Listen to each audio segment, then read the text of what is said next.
ପୂର୍ବାହ୍ନରେ ଯାଜପୁର ଜିଲ୍ଲା ବଡ଼ଚଣା ଥାନା ଅନ୍ତର୍ଗତ ଚଣ୍ଡିଖୋଲ ଛକରେ ଥିବା ଦୁଇଟି ଦେଶୀ ଓ ବିଦେଶୀ ମଦ ଦୋକାନ ଉପରେ ଜାରକା ଅବକାରୀ ବିଭାଗ ପକ୍ଷରୁ sub inspector Srikant Panda ASI Sangram Kumar କୁଅରଙ୍କ ସହ କର୍ମଚାରୀମାନେ ଚଢ଼ାଉ କରିଥିଲେ। ସୂଚନା ଅନୁଯାୟୀ ଚଣ୍ଡିଖୋଲ ଦେଶୀ ଓ ବିଦେଶୀ ମଦ ଦୋକାନରେ ଉଚିତ ମୂଲ୍ୟଠାରୁ ଅଧିକ ମୂଲ୍ୟରେ ମଦ ବିକ୍ରି ହେଉଥିବା ଅଭିଯୋଗ ହେଉଛି। मद दुकान स्टॉक रेजिस्टर सह ग्राहक विक्रय हेउथिबा मदर मूल्यांकन अधिक दाम नेउथिबा उपरे जांच करथिले और धानमंडल निकटरे थिबा संजय नगर ग्राम रे चोरा मद और नकली मद विक्रय स्थान रे चढ़ाऊ करथिले।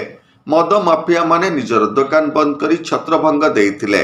संजय नगर चढ़ाऊ बेले जदिओ माफिया माने कोनसी सूत्ररु खबर पाई काउंटर बंद करी फेरार हो जाइथिले तथापि सेठारे 4 ରୁ 5 स्थान रे दिन राति 24 घंटा खुलुम खुला भाव में देशी और विदेशी मद बिक्री हेउथबा केतक स्थानीय लोक निज परिचय न देई प्रकाश करथिले। मद्यप माने मद्यपान करी सदा सर्वदा अप्रीतिकर परिस्थिति सृष्टि करूछंती जा फल कि ग्राम रे थिबा शांत परिवेश अशांत हेउछि। नमस्कार मु लिपिका आपण मानको स्वागत करछि नुआ रूपरे होली टीवी ओडिया। होली टीवी ओडिया सहित जोड़िया आपण माने लाइक करंतु सब्सक्राइब करंतु शेयर करंतु।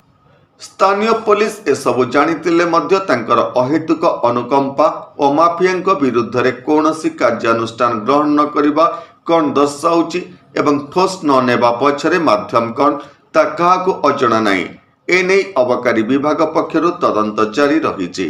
जाजपुररु दिगंबर महापात्रंक रिपोर्ट होली टीवी ओडिया।